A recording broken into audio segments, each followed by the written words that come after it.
thank you very much. I'm really grateful for the opportunity that Code's given me and the University of London to come and talk to you all today.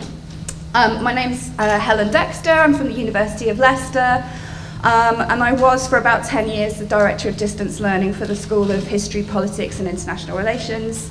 And I'm going to talk to you today a bit about Leicester's attempt to do sanctuary scholarships and to broaden our and widen our access to our distance learning programme for people who have been forcibly displaced. So I'm going to take you through what Leicester has done, but really why I'm here is to extract as much of your expertise out of the room as possible, because it's fantastic to be able to share this with you.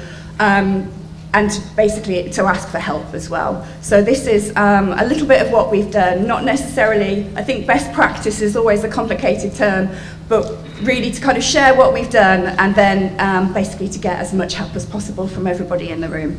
Okay, so I really wasn't entirely sure where to focus my attention on this talk, whether to talk about our kind of pedagogical challenges or the challenges of setting the scholarships up in the first place, or the experience of our students, and so I've decided to do a little bit of everything. And I'm just going to set a timer, because when I'm nervous I do have a tendency to just talk and talk as well, so that will beep at me and tell me to stop. So what I thought I would do is just do a bit of an introduction to everything that we've done and why we've done it. So I'll talk very briefly about the global and national context in which Leicester has been doing this work, a little bit about the role of distance learning and facilitating access to higher education, of which I really don't need to tell you very much about that. I'll talk you through the steps that Leicester took and the way in which our Sanctuary Awards have developed over time. A little bit about how we go about selecting our Sanctuary students and the challenges that we found there. What we've learned so far, it has been a massive learning curve for all of us, and like I said, I'm here basically on a fact-finding mission as well to get all of your help. A little bit about the role that I think critical pedagogy plays in this, and then at the end of my slides there's loads of resources for anybody that might be interested. Okay, so just a little bit about the global context then. According to data gathered by the UNHCR, only 7% of refugees globally have access to higher education, and the UNHCR aim to increase this number to 15% by 2030. So this is the kind of global context in terms of access to higher education for people from refugee backgrounds. And we started thinking about what we were doing in the national context, but now we're trying to think about it as well in terms of the global context as well. So higher education in particular then has been described as a broken pipeline for refugee education.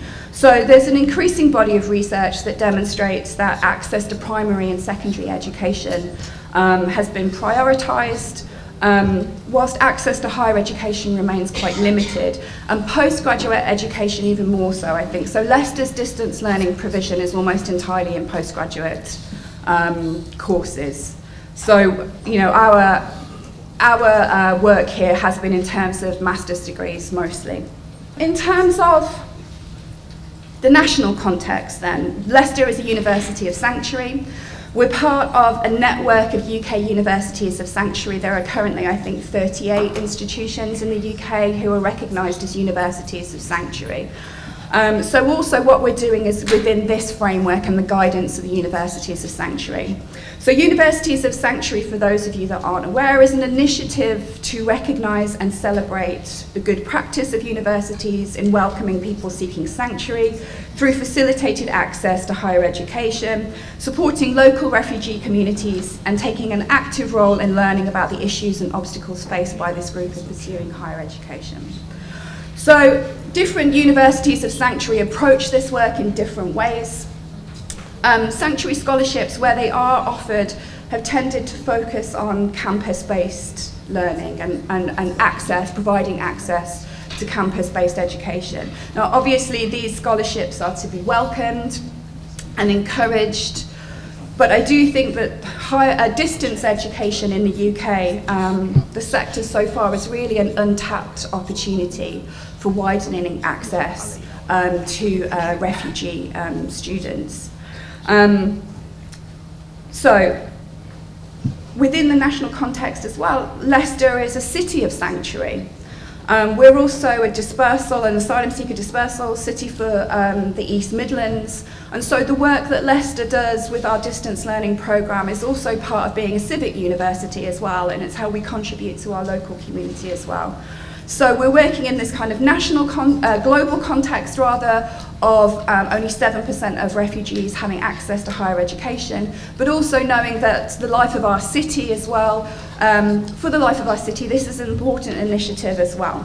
Okay, so I don't really need to tell you very much about the benefits of higher education because, you know, we're all here. We know the benefits of higher education and widening participation. But there is really good research if you're trying to make the case for sanctuary scholarships around the importance of higher education for people who have been forcibly displaced.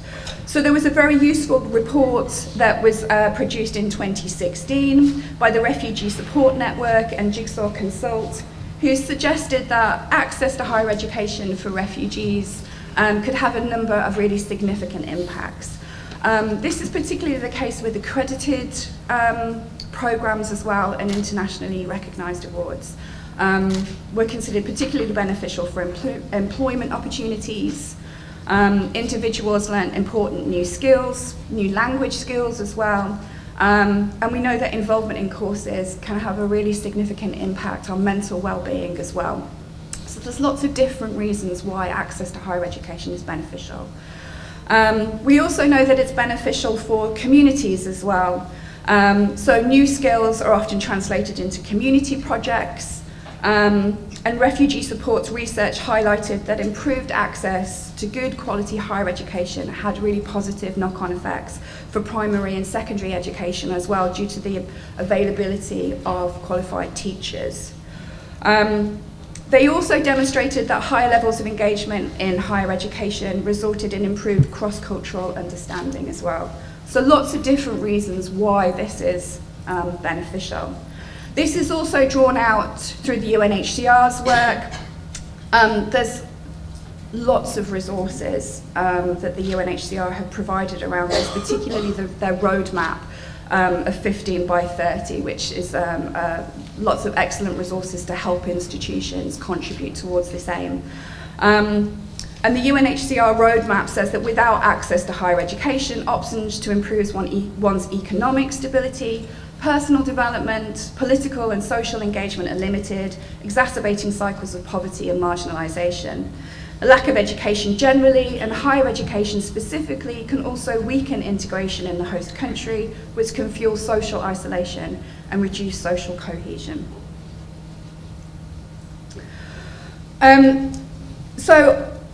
As I'm sure you are all well aware, distance learning plays a really important part of this aim to increase access to higher education for refugees and people from forced displaced backgrounds.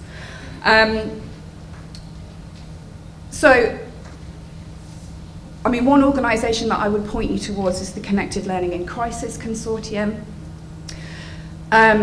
Connected learning then has online learning at its heart, but it's not entirely online. It's around connecting, using technology to kind of connect face-to-face and online learning, particularly to enable students that are in vulnerable or remote areas. I think I want to draw your attention to this because this isn't what Leicester has done, and I'm not standing in front of you as an expert in emergency education or providing education in vulnerable contexts and fragile contexts. I think it would be dishonest of me to kind of pretend that that's my expertise. It's not, and it's not Leicester's experience either.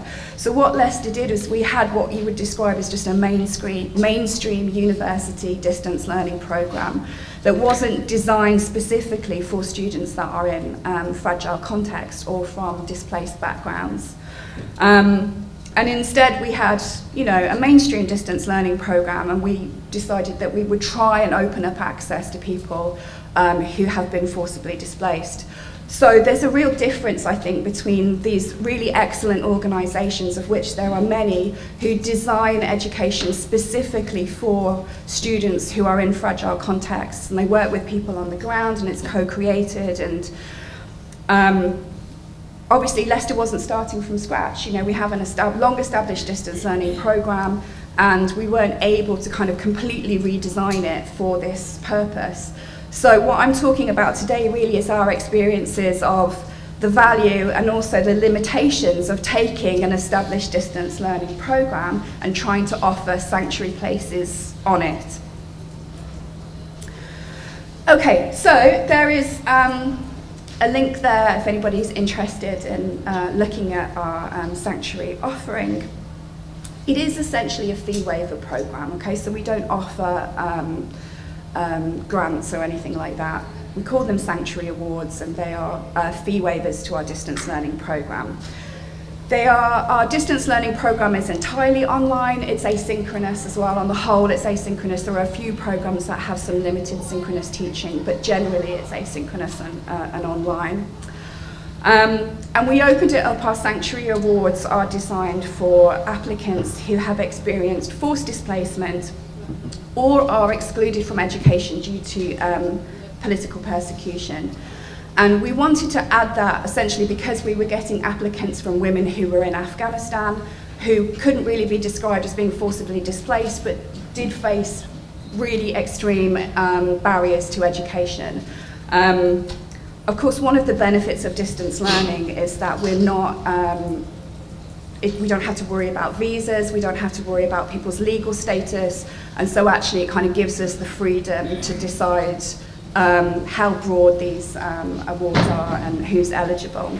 So our students can be based anywhere in the world. Many of them are based in the UK. They're also based all over the world. Following the advice of universities of sanctuary, we use the term forced displacement rather than specifying refugee or asylum seeker. And this is because legal definitions are restrictive and they differ from country to country, and often these terms come with negative connotations as well. So we talk about forced displacement and we describe our students as sanctuary-seeking students. And like I said, we broadened that out after a while to people who face barriers due to political repression as well. So there are benefits that distance learning can bring in terms of sanctuary education that might be limited for campus-based scholarships. So it does show the kind of the added value, I think, that distance learning offers. So I'll tell you a little bit about how we select our sanctuary students, because this has been a real learning curve as well. So everything we've done has been a learning curve, and we're still on the curve, we're still learning. So our applicants essentially have to meet our entry requirements.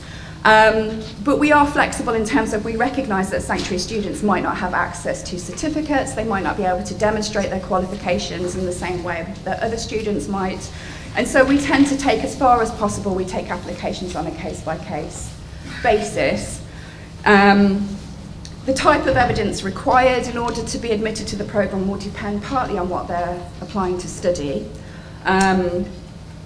But in terms of providing ways for students to demonstrate their prior learning, it might include a supportive interview where that's appropriate, completion of a short assignment. Again, this is very much on a case-by-case basis, and we kind of work with the applicants where it's necessary, evidence of professional experience. But we try and follow best practice as set out by the University of Sanctuary and other kind of external organisations as well in terms of recognising skills. We are also lucky enough to offer in-house English language testing, and so we don't expect anybody to pay for what can often be quite an expensive English language test, which again can be another very significant barrier to accessing education. We thought really carefully about our application forms and how they're phrased, the questions that we ask, and we've changed them over the course of the years as well as we've read applications. We try not to make it a competition about who's suffered the most trauma. If they've been displaced, if they meet our criteria, then they're eligible. Rather than kind of who's suffered more, we try to assess applications on the basis of who faces the highest barriers to access.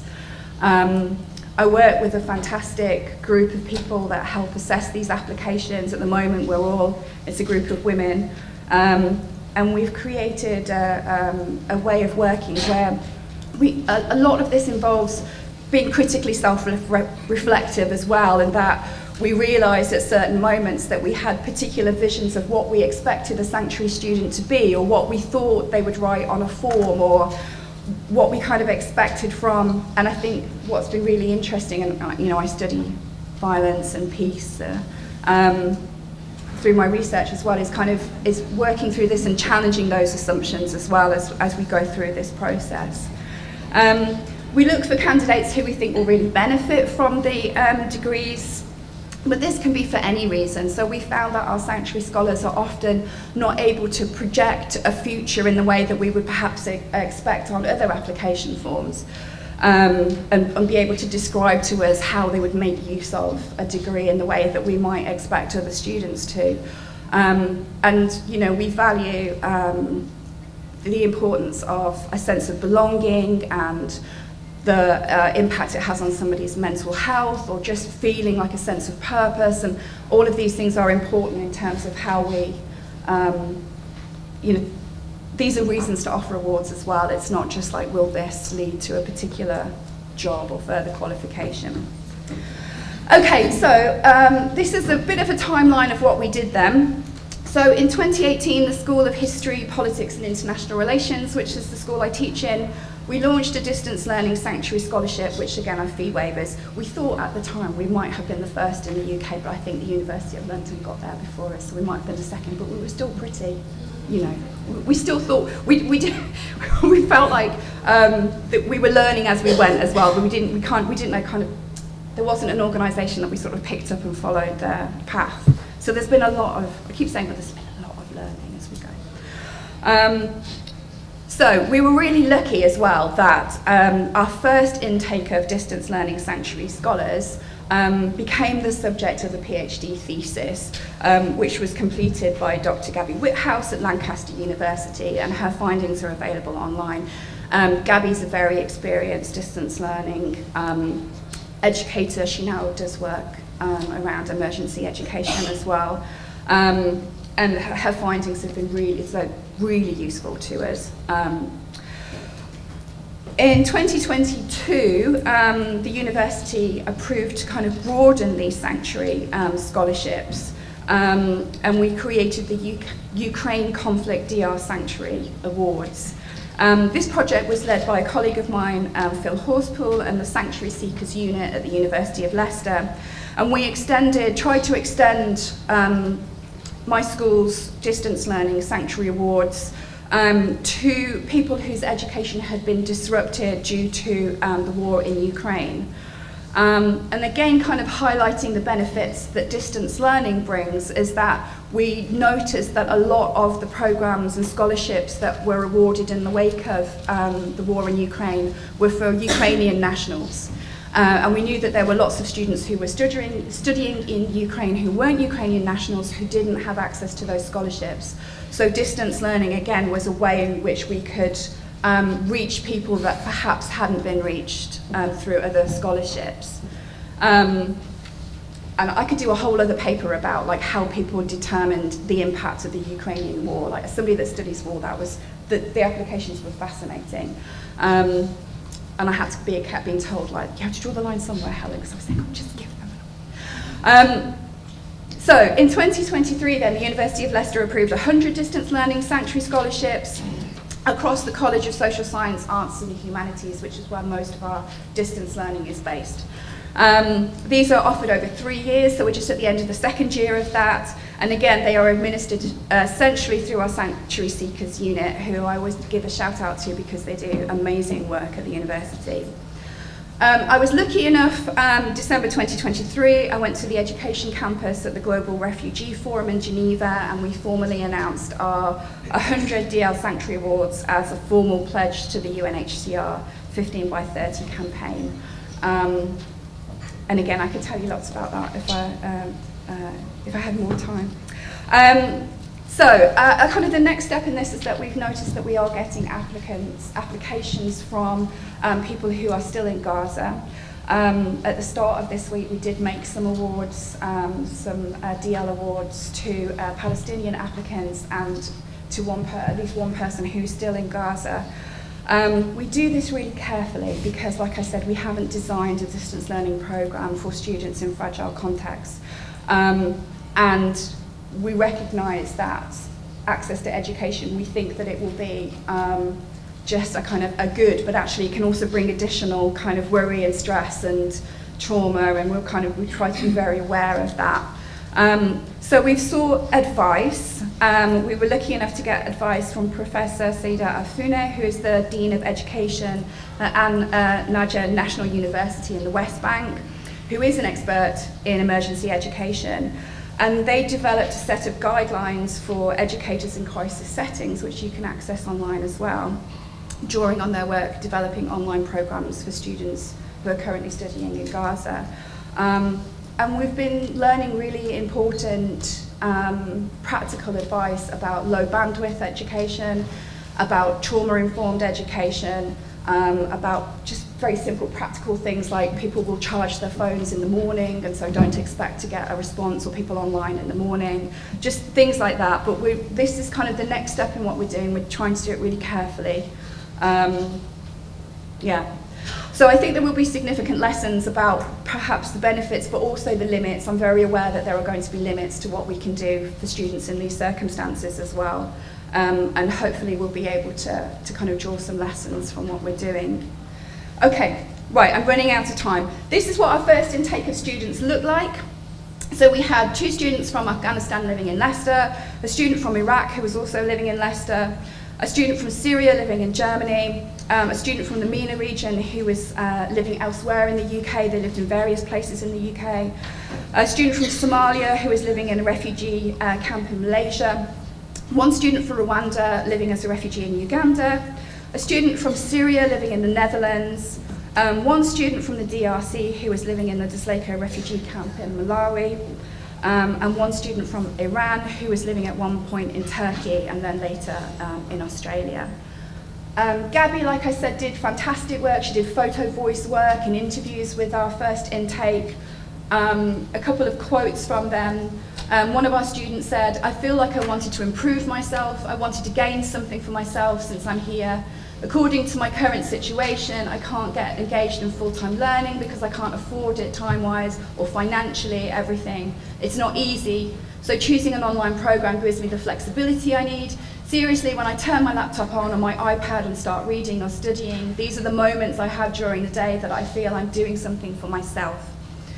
And our other student said, "I've been here for a long time without having any higher education in the UK, despite my background as a lecturer at a university and having a master's degree. So when I got the opportunity to study a master's online, it was a wonderful gift for me. I managed to catch the light and achieve my dream of studying in further higher education." Okay, so we're going to talk about, well, I'm going to try and get lots of advice from you about what you think we should be doing.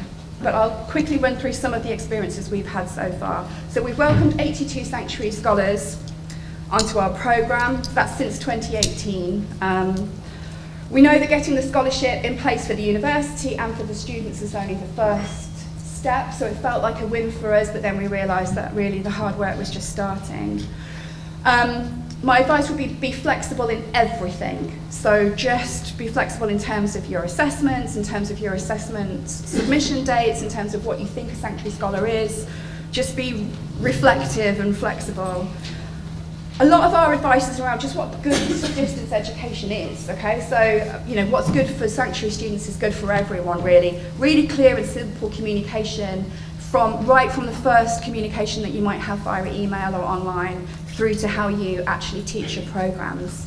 Clear and structured learning environments, really easy access to support. Is there a key person? That person knows who to contact. Always look at the bigger picture. I could do 20 minutes on my battle with the mitigating circumstances procedures at my university, but if you can reduce the amount of forms that somebody has to fill in, please do so. Don't ask Sanctuary Scholars to be grateful. Don't use them as good news stories, because often the news stories are really Some of it's very good, a lot of it isn't, and I think, you know, not to expect this to be a kind of good news story always. Don't share their stories without permission, don't share their images without permission.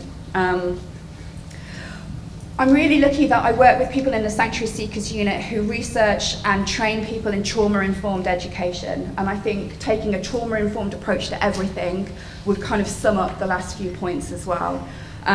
So be aware of trauma, don't reduce your students to trauma. And we put together a guide for people that teach distance learning at the University of Leicester. I'm really happy to share it with anybody that wants it. Personally as well, I think we need to take account of sanctuary, all sanctuary work, in a broader kind of critical approach to what we do. I think sanctuary scholarships are important for inclusive education. Being inclusive is not enough if we don't change the power relations involved with our education. So I think sanctuary also has to trouble these categories of host and guest and think in terms of rightful presence. Sanctuary scholarships are not apolitical, right? It is a political thing that we're doing, and we have a responsibility, I think, personally, to create conditions where sanctuary scholars and all of our students are knowledge producers. So our curriculum needs to be responsive to student needs, reflect their students' experience, and this is good for everyone, right? What's good for sanctuary students is good for everyone. So this is my final slide. How do I sum this all up? I think distance learning sometimes is, you know, discussed in terms of its financial contribution that it makes to universities. At Leicester, I think we've done important work in demonstrating the way in which distance learning widens participation to some of the most excluded groups, and can also possibly help in terms of providing emergency education. We're trying to produce research as we go along, and I'm looking for networks of people to help with this as well. Leicester, I think, is doing sector-leading work in providing access to education for displaced people. It's driven by the Sanctuary Seekers unit, but it also it's made possible by people across the university. So we've got support from our DL teachers, our support officers, administrators, the wellbeing team, the finance team, registry, admissions. It takes a whole university. My advice from setting up these sanctuary scholarships is like, find your people, find the people that share your vision of what education should be, and then embed it in your structures, because people move roles. And then you lose that kind of, so, you know, find your people and embed it. And finally, that all of this has to happen in a way that is critical of the power relations of education, particularly when you're working with students in fragile contexts. The aim is not to replace the universities that exist there. It's not to, really we're there to help try and kind of build capacity, but we need to be working with people on the ground. So create and collaborate, and I'm here as a kind of call out to make networks and find other people doing this work. So, okay, I'm a little bit over, I apologise. There's loads of resources here as well that I can send you as well. But then I think I'll hand over to you now, Ash. Great. Thank you very much.